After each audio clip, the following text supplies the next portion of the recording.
네, 안녕하세요. 방금 소개받은 오라클의 장성호입니다. 저는 기술본부를 맡고 있고요. 오늘은 제가 이노베이션 주제로 발표를 좀 드리도록 하겠습니다. 아마 사진을 좀 제가 많이 집어넣었거든요. 편하게 한번 쭉 보시면 될 것 같고요. 100년 전에 포드 자동차 공장입니다.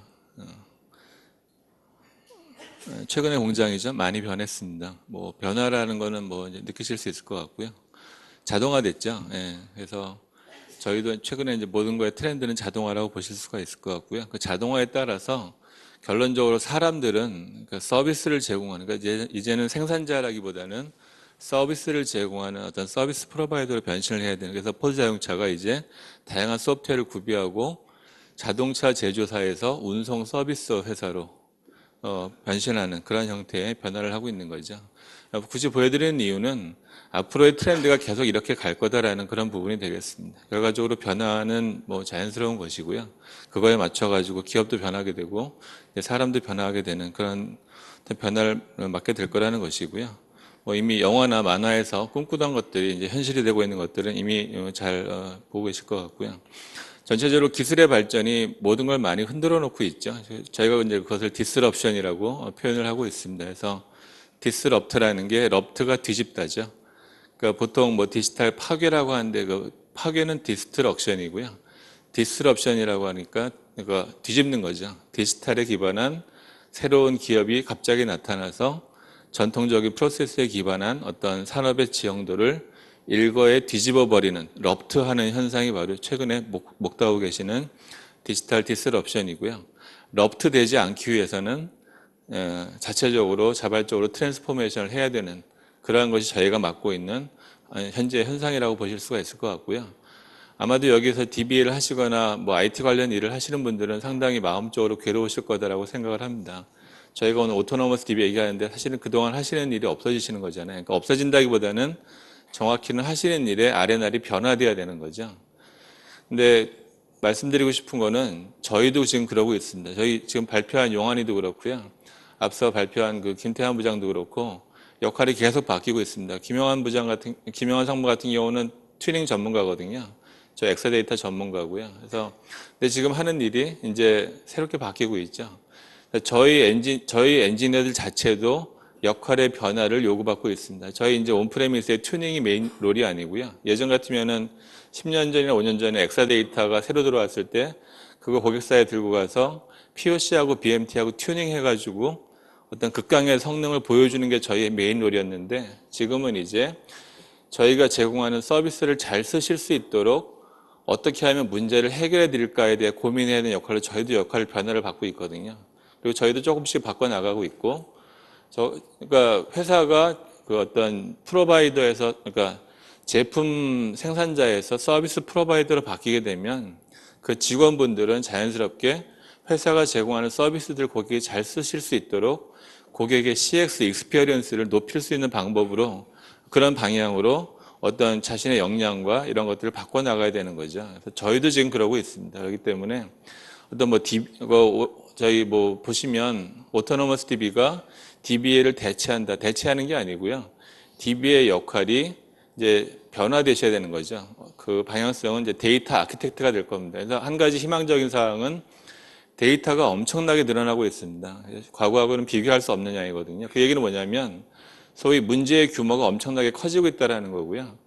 그러니까 저희가 이제 어떤 한 해 문제를 풀기 위해서 처리해야 되는 데이터의 크기가 과거의 10배, 100배로 커지게 됩니다. 그리고 그거를 과거의 방식으로 수동으로 그걸 DB 설계하고 패칭하고 해가지고는 절대 그 문제를 못 풀거든요. 그렇기 때문에 그 손발이 되는 도구로서 데이터베이스라고 하는 것이 자기 알아서 스스로 튜닝하고 패칭한 형태로 변화하고 있기 때문에 전체 데이터 아키텍처를 어떻게 잘 관리할까라고 하는 문제에 포커스 하시고 그거를 풀 수 있는 형태의 이제 DB뿐만이 아니라 뭐 NoSQL, 하둡, 그 다음에 온프레미스 클라우드를 포함하는 이 전체의 어떤 데이터 솔루션들을 효율적으로 오거나이즈하고 관리할 수 있는 형태로 역량을 바꿔 나가시는 게 제가 보기에는 현재 어떤 데이터 관련 일을 하고 계시다면 요구받는 변화의 방향이라고 감히 말씀을 드릴 수가 있을 것 같습니다. 그래서 그게 현재 저희 벌어지고 있는 일이고요. 그래서 이제 디지털 트랜스포메이션이 이제 저희가 이제 겪어야 하는 거죠. 스스로 자발적으로 디지털리 트랜스포메이션 하는 걸 저희가 이제 이노베이션이라고 봤을 때, 최근에 뭐 이 책이 워낙 유명해서 베스트셀러가 돼서 다 보셨을 것 같은데요. 일본 찌따야 서점 얘기죠. 먼저 선제안하고 그다음에 카페와 책과 도서관들을 하나로 묶어가지고 하나의 그 일상적인 생활 공간으로 묶음으로써 전체적으로 어떤 라이프 스타일을 개선하는 그런 사례를 제공하고 있는데, 여기에 이제 저희가 변화해야 되는 방향이 어떤 핵심적인 메시지들이 많이 있다고 볼 수가 있을 것 같습니다. 결국 디지털 트랜스포메이션에서 하는 거는 럽트되지 않기 위해서고요.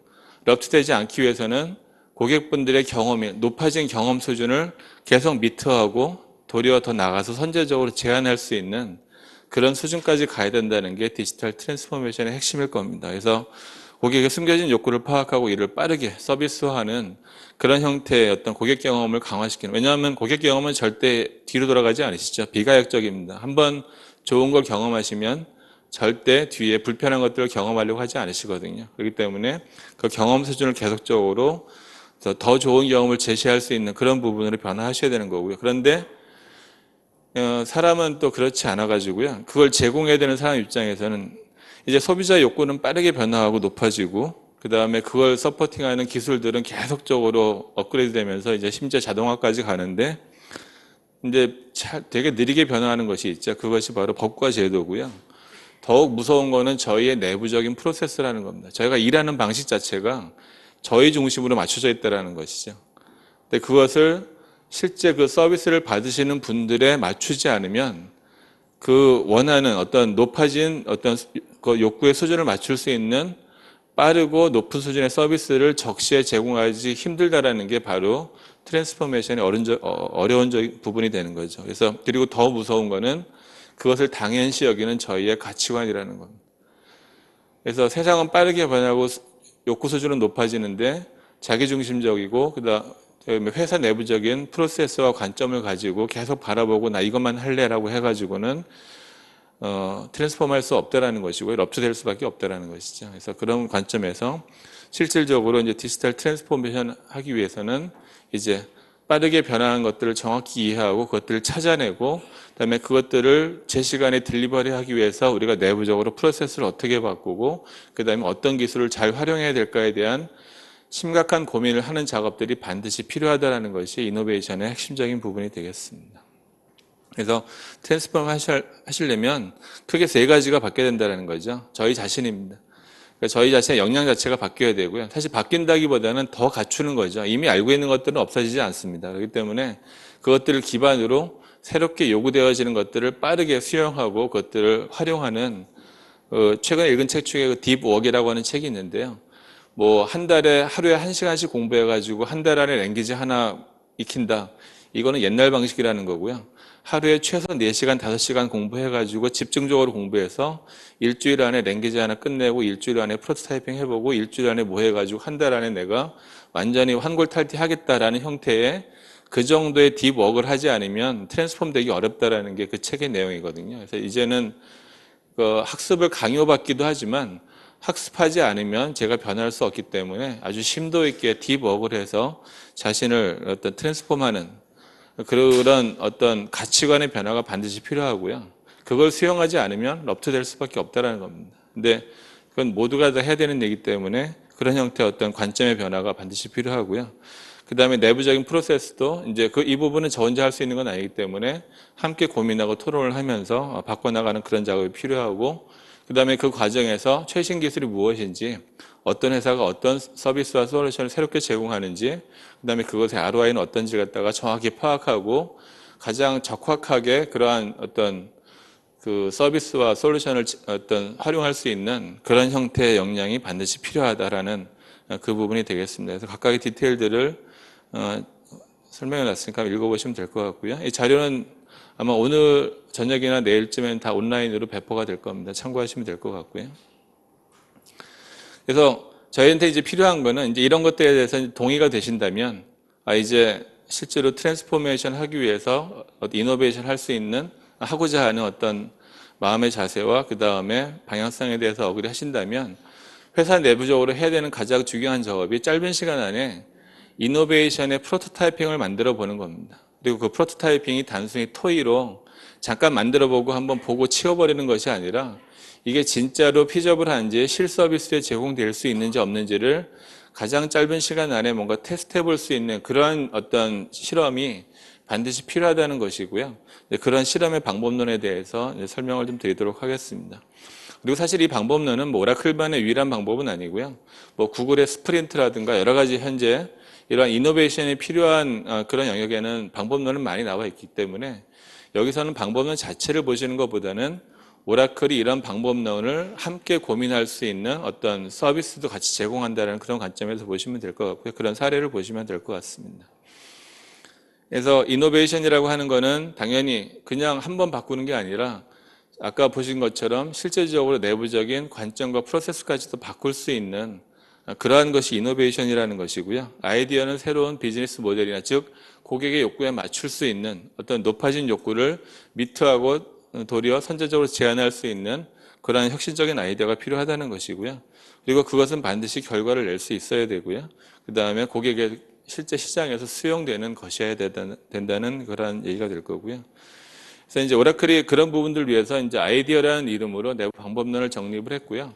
이거는 뭐 오라클만의 고유한 건 아닙니다. 그리고 보시면 사실 너무 단순하다 싶을 정도 자연스러운 것이거든요. 그래서 어째 문제를 정의하고 아이디어를 내보고 함께 토론한 다음에 그것들을 짧게 만들어서 테스트해보고 그 다음에 그것이 실제 비즈니스에 적용될 수 있도록 어떤 대규모로 이렇게 확장하는 그러한 형태의 작업을 어찌 보면 가장 커먼한 그런 이노베이션 프로세스에 대해서 고민해 보시는 시간인데 중요한 거는 이러한 부분들을 오라클 인력이 함께 참여해서 고객분들과 함께 고민하면서 결과물을 만들어내는 이러한 아이디어라고 하는 프로세서를 오라클이 가지고 있다는 그런 부분이기 때문에 혹시 이러한 부분에 대한 니즈가 있으시면 말씀을 주시면 저희가 적극 검토를 해보도록 하겠습니다.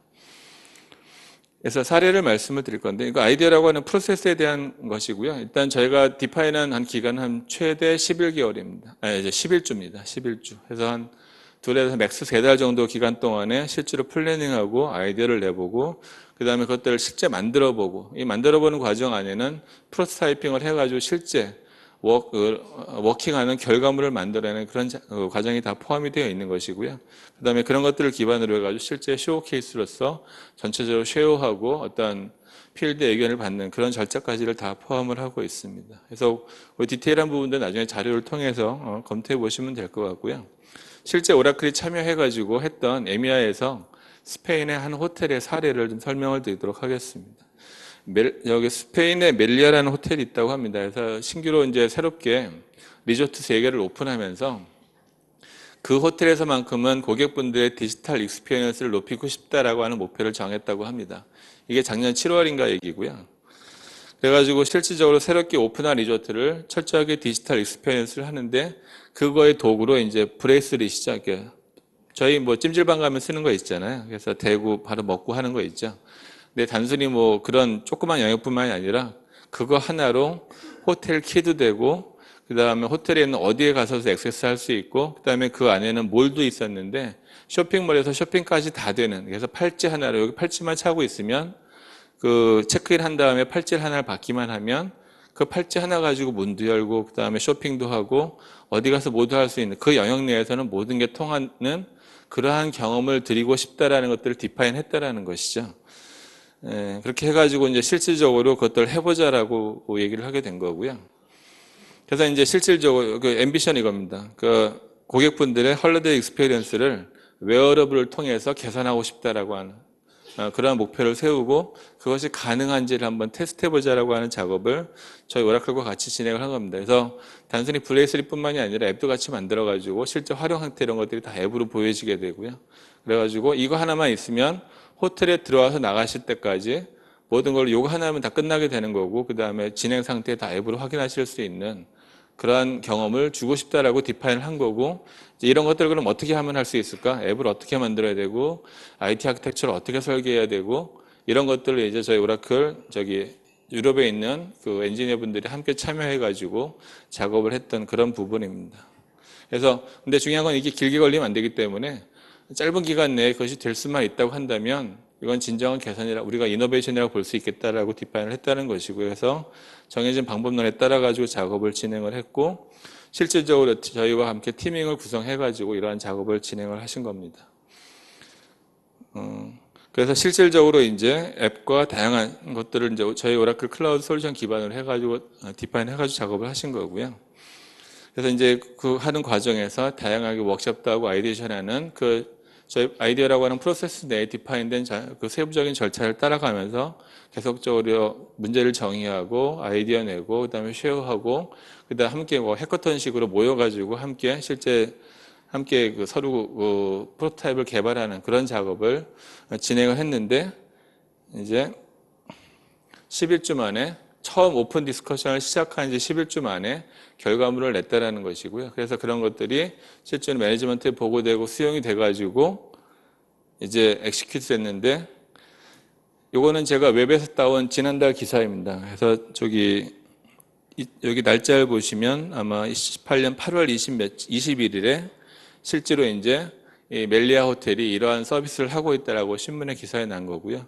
보시는 것처럼 고객의 취향에 맞춰가지고 다양한 형태의 어떤 블레이스릿을 만들어가지고 실제 저거 하나 가지고 호텔과 그 다음에 모든 뭐 시설들 그 다음에 몰까지를 다 할 수 있는 그런 서비스가 현재 진행이 되고 있는 거거든요. 그래서 실제로 작년 중반에 얘기가 되고 얘기된 지 첫 미팅을 한 지 11주 만에 프로토타입이 나왔고 그 다음에 내부적인 협의를 걸쳐가지고 실질적으로 고객한테 서비스하게 되는 그런 부분의 전체적인 단계를 보여드린 거고요. 이제 이런 형태의 작업들이 지속적으로 실행될 필요가 있다라는 그런 부분이 될 거고요. 저희 한국에서도 이러한 작업을 진행을 하고 있습니다. 그래서 이제 EMEA 쪽에서 저희 유럽 쪽에서는 이제 작년부터 이게 이제 활성화된 것 같고요. 저희도 이제 몇몇 티밍을 통해 가지고 몇몇 고객분들에 대해서 실제 고객분들과 같이 아이디어를 만들고 어떤 목표를 세팅한 다음에 아이디어를 만들고 같이 논의하는 이러한 아이디어 워크숍을 진행을 하고 있거든요. 그렇기 때문에 관심 있으신 분들은 저희한테 말씀을 주시면 저희 내부 논의를 통해 가지고 같이 함께하는 같이 이노베이션하는 그런 작업을 진행할 수가 있을 것 같습니다. 그래서 다시 한번 뭐 제 세션을 정리를 드리면요. 앞서 오늘 저희가 얘기되는 오토노머스 테크놀로지에서 그 신문에 내지는 언론에 나오는 오토노머스 DB가 DBA를 대체한다는 그 명제에 저는 절대 동의하지 않고요. 저희도 겪어보니까 그 데이터가 너무 커지고 있습니다. 이제는 하나의 문제를 풀기 위해서 필요한 데이터가 예전에 1이었다면 지금은 뭐 수십, 수백이 되는 거죠. 그거를 옛날의 방식으로 그 데이터를 처리하는 것 자체가 문제가 될 겁니다. 그 많은 데이터들을 옛날 방식으로 패칭하고 업그레이드하고 해가지고는 앞으로 빠른 시간 내에 뭔가를 이노베이션하는 뭐 트랜스폼하는 작업을 밑바닥에서 받쳐줄 수가 없는 거죠. 그렇기 때문에 오토노머스 DB라는 거는 어떤 시대의 변화에 따른 기술의 발전에 따른 데이터베이스가 가지게 되는 자연스러운 발전으로 이해해 주시면 좋을 것 같고요. 중요한 거는 이제 기존에 DBA 하시던 분들은 이제 더 이상 패치나 업그레이드나 백업에 대한 그 스트레스로부터 이제 해방이자 동시에 그 역할의 변화가 필요하신데 그 변화의 방향은 DB만 하시는 것이 아니라 노에스큐엘도 하시고 하둡도 하셔야 된다는 거죠. 그리고 그거를 온프레미스를 관리하시는 것과 그 다음에 클라우드 상에서 하는 그리고 어떤 데이터를 예를 들면 두 가지의 의사결정이 필요합니다. 어떤 데이터는 DB에 담아야 되고요. 아무리 커도요. 원장 데이터하고 뭐 이런 데이터들을 DB 아닌데 담는다는 건 사실 상상이 안 됩니다. 예전에 처음에 하둡 나왔을 때 하둡이 DB를 대체한다는 말이 있었는데 저는 동의 안 했거든요. 이유가 뭐냐면 데이터베이스의 가장 큰 기능은 여러 사용자가 동시에 하나의 데이터에 액세스했을 때 리드라이트 했을 때 그 컨시스턴시를 개런티 해주는 거하고요. 그 다음에 백업만 있으면 어딘가에 백업만 존재하면 다시 원복시켜주는 리커버리가 DB의 핵심 기능입니다. 사실 그것 때문에 비싸게 받는 거거든요. 근데 하둡은 어쨌거나 파일 시스템이잖아요. 그리고 하둡은 어쨌거나 한 명의 유저가 배치로 돌려야 되는 거고요.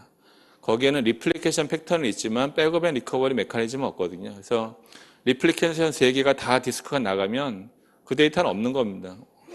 원장 데이터를 하둡에 담으실 수는 있지만 리플리케이션이 다 디스크가 박살났을 때 데이터를 원복할 방법은 없는 겁니다. 그러니까 비용 이런 걸 다 따지기 전에 정말 중요한 데이터는 하둡에 담으시면 안 되는 거예요, 사실은. 하둡은 센서나 로그 데이터처럼 대량의 데이터를 모아서 서버 클러스터를 구축해서 그 안에 내재되어 있는 패턴들을 빠르게 찾아내고 싶을 때 그때 쓰시는 거고요. 하나하나의 데이터가 없어지면 큰일 나고 값이 틀리면 안 되는 데이터들은 그거는 아무리 커도 걔는 DB에 남으셔야 되는 겁니다. 그런 의사결정이 필요하시고요. 그거 이제 그래서 저희가 비즈니스 데이터, 빅데이터라고 하는 거고, 예전엔 그게 온프레미스만 있었지만 이제는 그걸 온프레미스를 하실 수도 있고 아니면 클라우드에 하실 수도 있는데, 클라우드에 올리시려면 데이터 레지던시라든가 레귤레이션이라든가 뭐 레이턴시 여러 가지 고려 사항들이 많으시죠. 그러니까 그러면 이제 아키텍처를 설계할 때 DB, NoSQL, 하둡을 OP와 클라우드로 6개 영역으로 어떻게 데이터를 잘 담을까? 그 다음에 그것들이 ROI를 어떻게 잘 맞출까? 그 다음에 그 통간의 데이터 이동에 드는 어떤 그런 코스트나 시간들 어떻게 잘 매니지해서 가장 필요한 것에 가장 필요한 분석 데이터가 날아갈 수 있도록 설계할까에 대한 그 고민이 과거보다 10배, 100배 많아진 데이터를 어떻게 그걸 설계할까에 대한 고민이 이제 제가 보기에는 데이터 아키텍트가 푸셔야 할 문제가 되는 겁니다. 데이터 아키텍처의 문제가 패칭이나 업그레이드에서 돼서는 안 되고요. 어떻게 회사가 요구하는 문제를 제한된 시간 내에 빨리 해결하기 위해서 과거보다 수십 배, 수백 배 많아진 데이터들을 어떻게 제대로 잘 담아서 관리할까에 대한 고민이 앞으로의 숙제가 되셔야 된다는 거죠.